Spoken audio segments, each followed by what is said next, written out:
Welcome to the Desire Gap podcast. I'm Dr. Laura Juergens, multi-certified relationship coach, desire and arousal specialist, and former research professor. And this show exists for one reason. Desire discrepancy is one of the least understood experiences in long-term relationships, and most couples never get real tools to solve it. I created the Desire Gap Bridge method to change that. It is a practical, body-based approach for both partners without blame, shame, or pressure. If one of you wants sex and the other doesn't, you're exactly who this show is for. Let's get into it. Hey everyone, welcome to this bonus episode. It is called Your Kids Are Watching, Teaching Embodied Consent at Home. And I also want to say it's about living in embodied consent at home, whether you have kids or not. The Epstein files have a lot of people asking, how does this happen? How do people get away with this for so long? And there are a lot of answers to that, and it is certainly a complicated moment in our culture, understanding the systems that have broken down so much to allow this kind of thing to happen. But one of the big answers, one of the big ingredients in this horrific problem soup is that we don't teach truly embodied consent to everybody early enough. Most of us never learned it ourselves.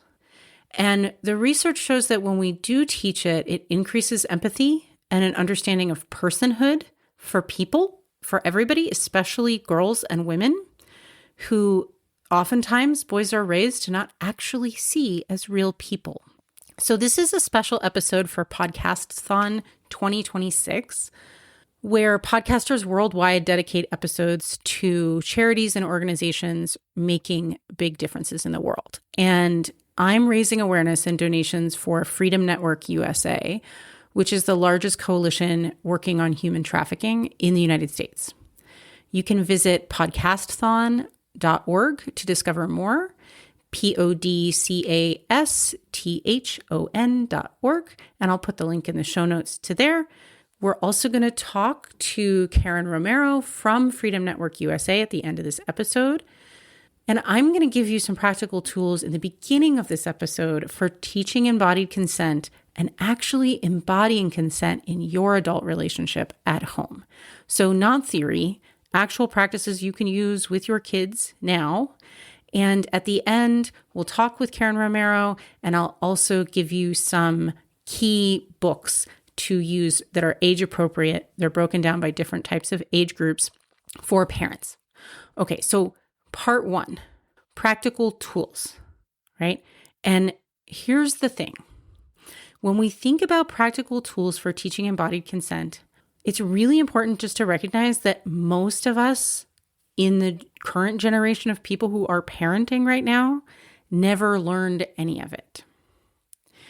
And most of us don't know how to teach consent because we were never taught it ourselves.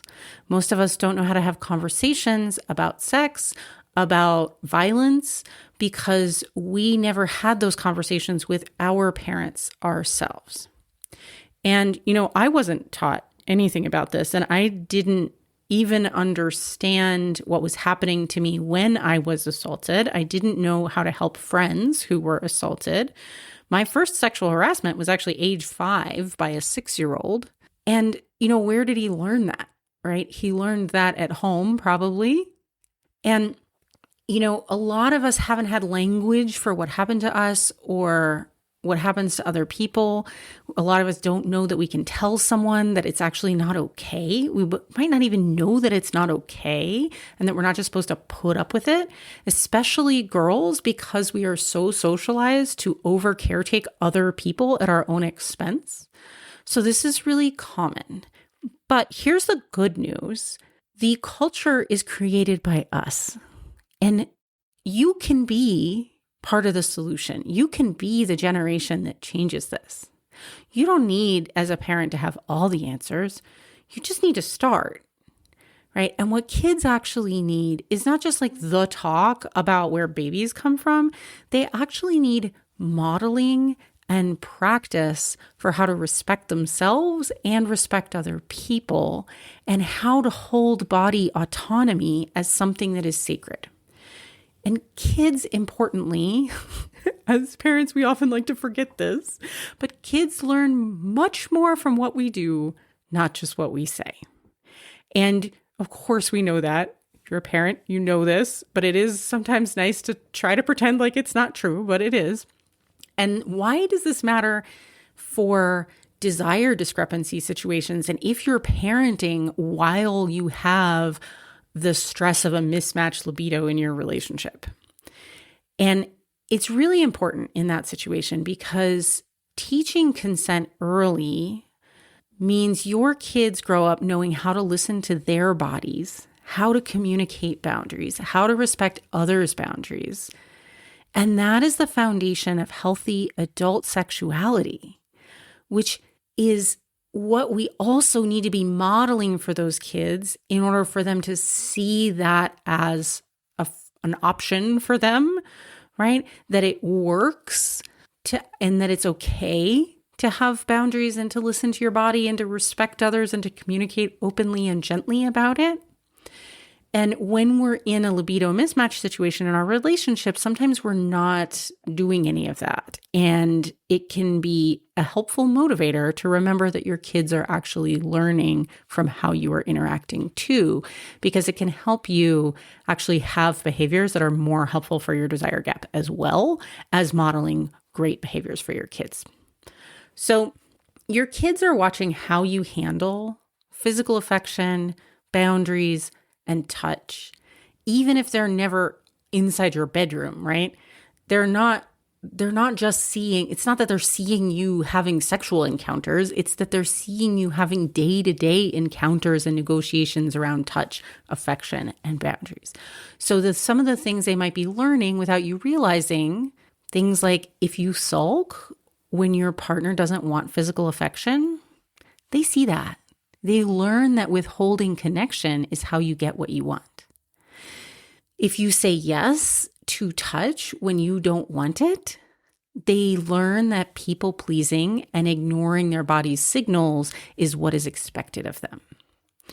If you force them to hug or kiss relatives, regardless of whether they want to, or just fail to check in with whether they want to, they learn that their actual desires, what they want, doesn't matter, and that their no doesn't matter when somebody is expecting affection from them. And I'm not saying any of this to shame any parents out there. Life is hard as a parent.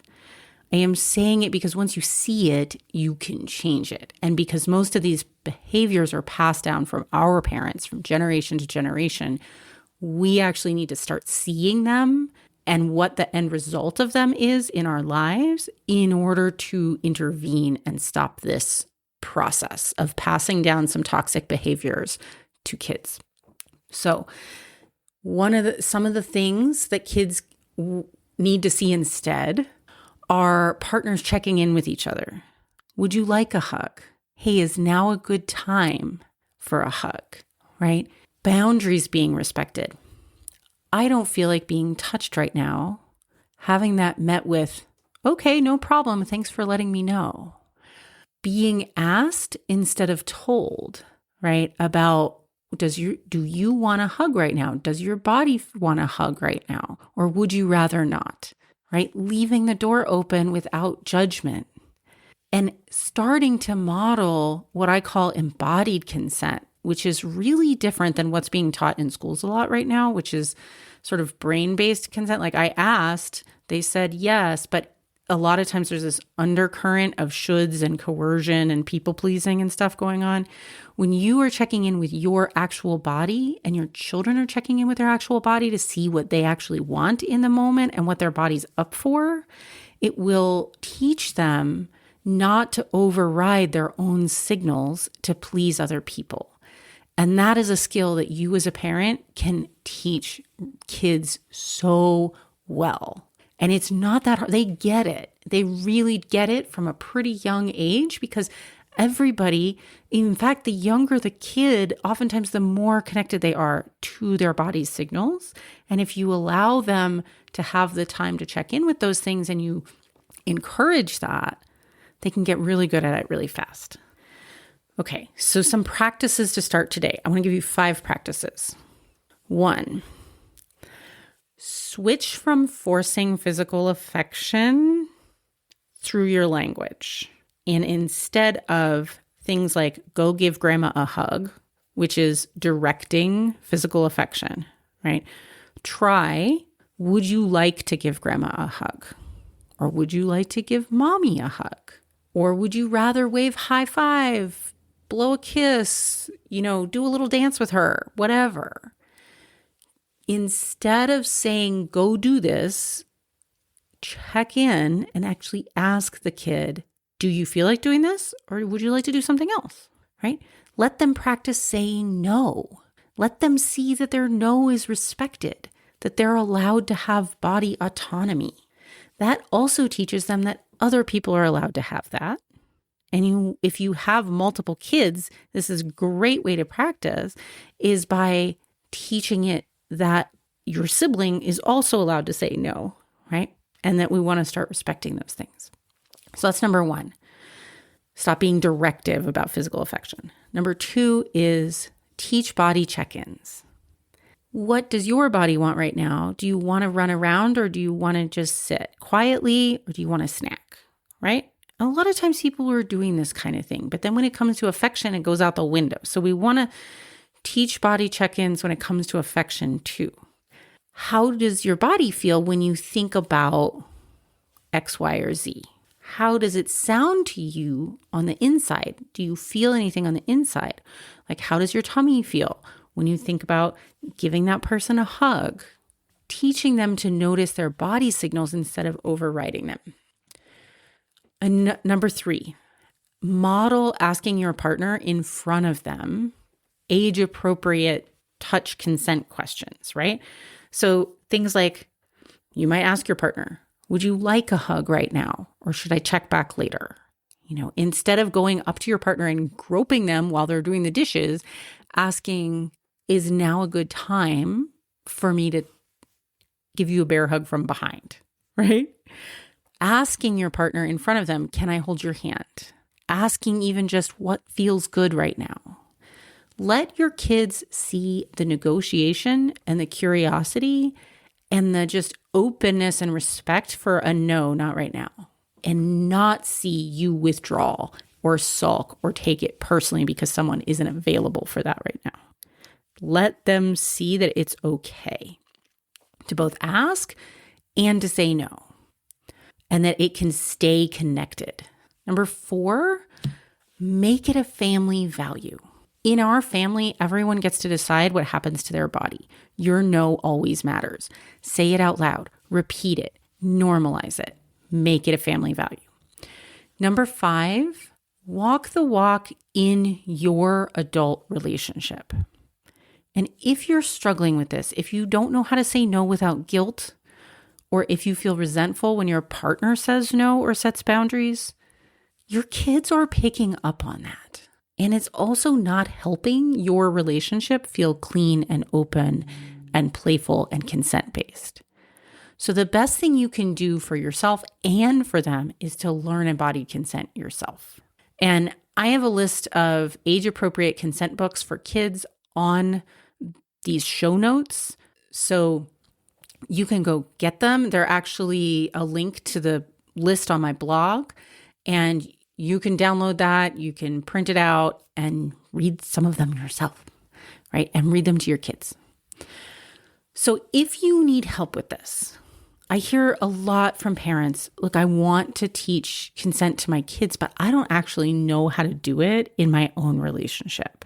And if that's you, you are not alone. Most of us weren't taught, right? So if you're saying yes to sex you don't want, if you're feeling resentful when your partner says no, if you're avoiding physical affection because you think that you're supposed to be on the hook to like finish your partner off and you don't want to always sign up for that, if you're disconnected from what you actually desire, and if you're struggling with desire discrepancies in your relationship, this is exactly what I help people with.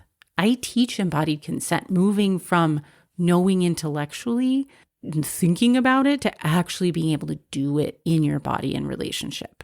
And that's the transformative work that changes everything.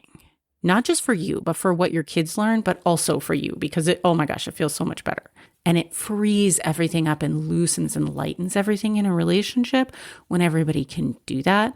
Nobody has to feel rejected. Nobody has to feel burdened or obligated. It is it's everything. So when you're ready for that, let's talk about getting you there. You can book a consultation with me when you're ready, laurajurgens.com. And today, what I want to transition to is thinking about the systemic side of this. Thinking about what happens when our social systems, our cultural systems, and all of our legal systems have really failed people, and how do we protect survivors and prevent human trafficking?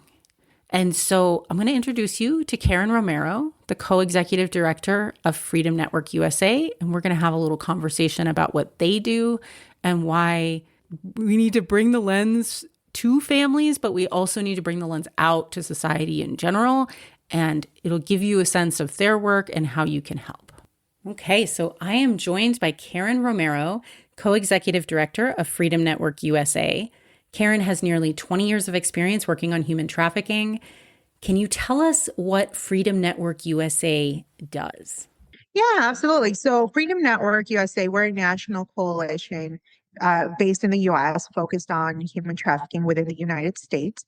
And we are a coalition of advocates, service providers, legal service providers, social service providers, as well as survivor leaders working towards addressing human trafficking in the United States through what we call a human rights-based approach. So that is looking at the root causes of human trafficking in order to end human trafficking. A lot of times we think of human trafficking as the end product, but we don't necessarily give a lot of time to the reasons and the systems that fuel human trafficking, including economic instability, the lack of immigration protections, safe housing, labor protections, worker rights, access to justice for women, including as well as LGBTQ plus communities. So there's a lot of communities that are often more vulnerable and have heightened vulnerabilities to human trafficking because of the systems that we have within